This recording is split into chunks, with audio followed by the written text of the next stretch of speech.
So today we're going to learn how to represent the order of individual reactants in the graph format.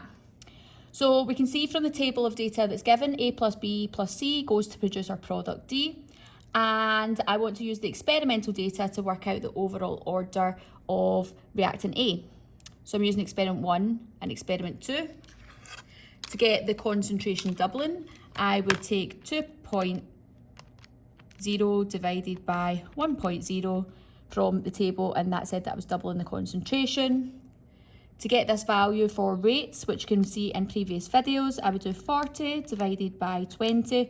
So that's the rate of experiment 2 divided by the rate of experiment 1, which gave me 2. 2 to the power of what gives me 2 to the power of 1. So this tells me that the overall order of this reactant is first order.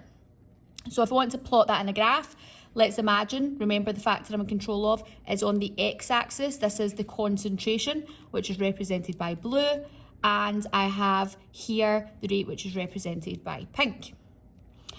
If I was to take 0 to the power of 1 would give me 0. So 0, 0, plot on my graph. Then if I doubled the concentration, 2 to the power of 1 would give me 2. 4 to the power of 1 would give me 4. So 4 up to 4.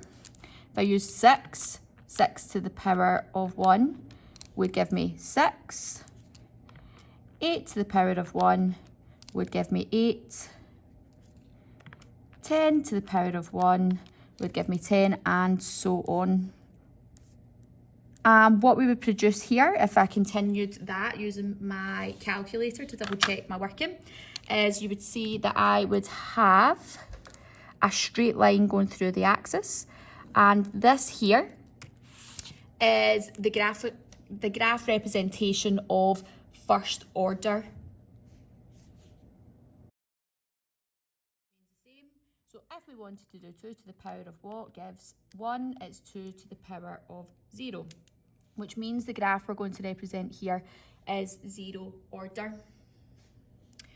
So 0 to the power of 0, you don't get, so we can't plot for that one there. 2 to the power of 0 gives me 1. So if I wanted to plot that, 2, I would go to 1, which is roughly about halfway here.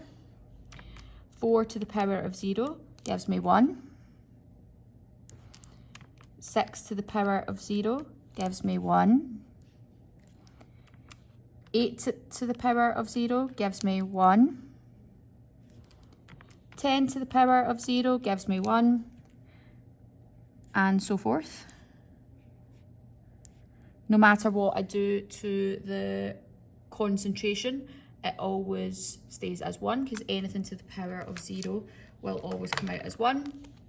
And if I was to show that as a line, we would see that it goes straight across the way like so, and that there is the graphical representation of a reactant in 0 order. So now we're going to do the exact same thing for the concentration of reactant C. Take experiment 4, which is 2.0, divide it by the concentration of experiment 1, which is 1.0. And what I'm doing is I am doubling the concentration. I take the rate of experiment 4, which is 80, divide it by the rate of experiment 1, which is 20, which means when I double the concentration, the rate quadruples. 2 to the power of what gives us 4. 2 to the power of 2, so we're going to be drawing the graph for the second order.